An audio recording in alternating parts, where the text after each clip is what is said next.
चौधरी जी, अरविंद मेनन जी, महादेव सरकार जी, गोपाल चंद्र शाह जी, किशोर बर्मन जी और हमारे लोकप्रिय सांसद खगेन मुर्मू जी, सम्मानित मंच और यहाँ इतनी बड़ी संख्या में एकत्र आए इस क्षेत्र के हमारे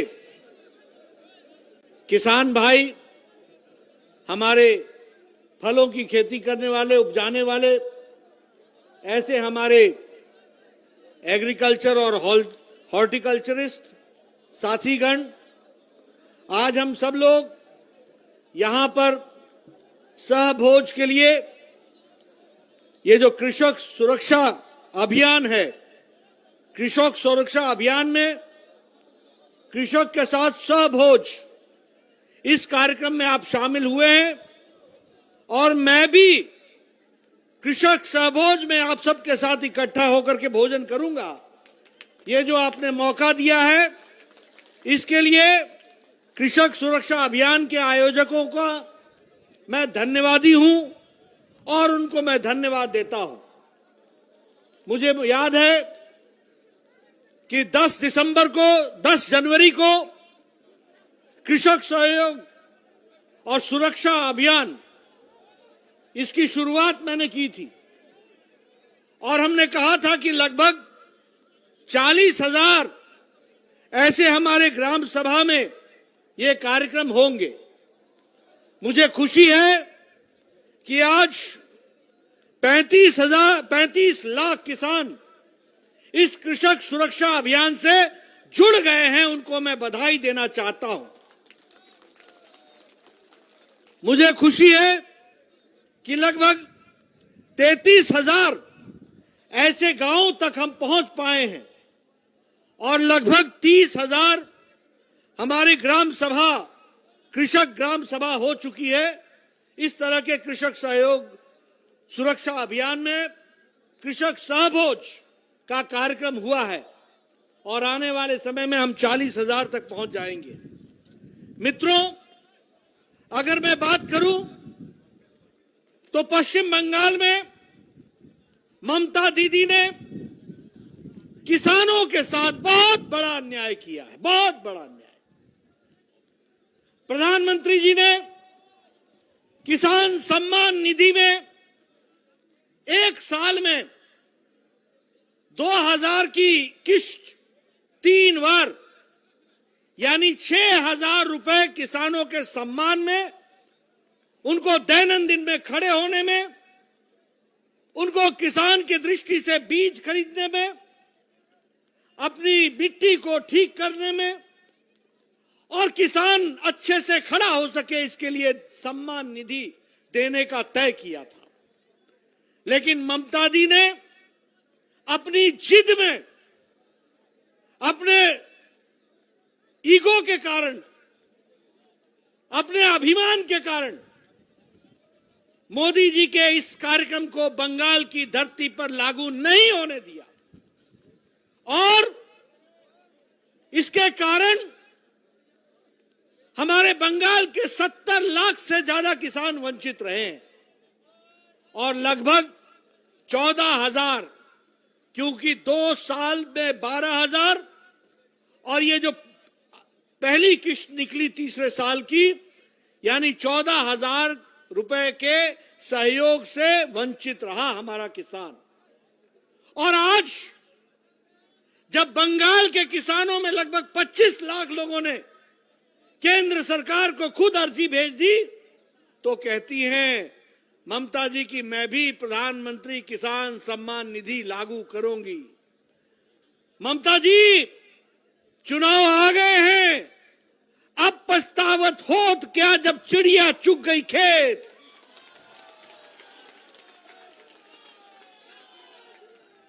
अब तो हम जब बोलते हैं तो सामने से नारे लगते हैं जय श्री राम। मैं अभी आया हेलीपैड से लेकर सारे रास्ते, मैं सिर्फ ऐसे हाथ हिलाता था, उधर से कहते थे जय श्री राम। और ममता जी को इतना गुस्सा क्यों आता है? क्यों गुस्सा आता है? अरे किसानों की सेवा की होती तो यह दिन देखने को नहीं मिलते। उसी तरीके से आज हमारा किसान, हमारा गरीब, हमारा मजदूर, जो आर्थिक दृष्टि से उसको सहयोग मिलना चाहिए था, बंगाल 29 स्थान में 24वें स्थान पर खड़ा है। यह परिस्थिति ला करके ममता जी ने खड़ी की है। यहां इरिगेशन की फैसिलिटी नहीं है, सिंचाई की व्यवस्था नहीं है, यहां स्टोरेज, अनाज को रखने की व्यवस्था नहीं है। प्रधानमंत्री जी ने आत्मनिर्भर भारत में 1 लाख करोड़ रुपए दिया है ताकि किसान अपने बारे में विकास के लिए खुद सोच सके और आगे बढ़े। मेरा आपसे निवेदन है, अभी चुनाव होगा, ममता जी को टाटा, उनको नमस्ते। मैं आजकल देखता हूं, जहां जाता हूं, मुझे पीसी और भाईपो दोनों की तस्वीरें मिलती हैं। पीसी और भाईपो दोनों की तस्वीरें, हर कोई हाथ जोड़ के खड़ा है, हर कोई हाथ जोड़ के खड़ा है, उनके पोस्टर मिलते हैं। ममता जी, बंगाल की जनता ने आपको नमस्ते करने का तय कर लिया है, यह बात आप समझ लीजिए। भाईपो को नमस्ते करने का तय कर लिया है। बोल चाल चोर, चाल चोर कौन है? बोलो त्रिपाल चोर कौन है? कौन है त्रिपाल चोर? तोलाबाजी कौन कर रहा है? ये मैं नहीं कर रहा, ये आप कह रहे हैं किसान भाई। मित्रों, अगर हम मोदी जी की बात करें तो एमएसपी का लागत का 1.5 गुना तय किया मोदी जी ने हम लोगों को देने को। उसी तरीके से एग्रीकल्चर के इंफ्रास्ट्रक्चर के फंड में 1500 करोड़ रुपए सैंक्शन किए और 3 प्रोजेक्ट सैंक्शन किए। ये जो मैं अभी आया तो यहां मैंने देखा कि यहां ये जो शहद है उसको अब पालन करने का कार्यक्रम लिया गया है। उसके लिए राष्ट्रीय शहद हनी मिशन, इसको भी मोदी जी ने आगे बढ़ाने का तय किया है और आने वाले समय में बंगाल का किसान उसका लाभ उठा सकेगा, यह मैं आपको बताना चाहता हूं। आपको जानकर के खुशी होगी कि अभी प्रधानमंत्री जी ने पिछले महीने ये किसान के लिए रेल, ताकि हमारा जो प्रोडक्ट है, हमारा जो उपज है, वह रेल के माध्यम से बिना किसी रुकावट के पहुंच सके, इसकी व्यवस्था की है। और 100वां रेल जो चलाया वो संगोला महाराष्ट्र को शालीमार वेस्ट बंगाल से, उसका भी श्री गणेश किया है। यहां से हमारा माल सीधे महाराष्ट्र तक जा सकेगा, यह व्यवस्था की गई है। इसको हमको समझना चाहिए। मित्रों, अगर हम बात करें पैडी के प्रोक्योरमेंट की तो हमारे ध्यान में आता है कि 64,000 करोड़ रुपए उसके ऊपर खर्च हुआ है। उसी तरीके से माइक्रो इरिगेशन फंड में नाबार्ड की तरफ से 10,000 करोड़ रुपए की व्यवस्था की गई है। और उसी तरीके से यहां पर हाईवे के माध्यम से वेस्ट बंगाल में 665 किलोमीटर का हाईवे का काम 25,000 करोड़ रुपए की लागत से बन रहा है, जिससे एक तो ईस्ट कोस्ट कॉरिडोर जो खड़गपुर से लेकर के विजयवाड़ा तक जाएगा और ईस्ट वेस्ट कॉरिडोर जो भूसावल खड़गपुर से होते हुए डानकुनी तक आएगा, ये रास्ता बनेगा तो किसान के विकास के लिए, उसके उपज के लिए एक आर्थिक विकास की एक नई कहानी लिखी जाएगी। ये हमको समझना चाहिए।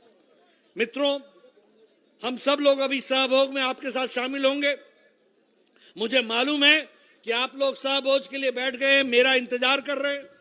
मैं अभी आप लोगों के साथ शामिल होऊंगा, लेकिन आपको मैं प्रण दिलाता हूं और प्रण करता हूं कि मोदी जी के आशीर्वाद से और उनके ऊपर आप आशीर्वाद देंगे, आप बंगाल में कमल खिलाएंगे और उसके बाद बंगाल का विकास पूरी तरीके से होगा, किसानों का विकास होगा। इस बात को हम समझना चाहते हैं। आप सब लोगों ने जो गर्मजोशी दिखाई है, मैं चाहूंगा कि कैमरा वाले दिखाएं किस तरीके का हर्ष उल्लास यहां देखने को मिल रहा है, किस तरीके से लोगों ने, किसानों ने मेहनत से अपने स्टॉल लगाए हैं। उनका मेहनत बर्बाद नहीं जाएगी, उसको मोदी जी कामयाब करेंगे, कमल खिलेगा, वेस्ट बंगाल का, पश्चिम बंगाल का विकास होगा, किसान का विकास होगा। ये मैं आपको बताना चाहता हूं। मैं आपका ज्यादा समय न लेता हुआ पुनः आपसे आग्रह करता हूं, यही जोश बना रहे और हम सब लोग आगे बढ़े। इन्हीं शब्दों के साथ बहुत बहुत धन्यवाद।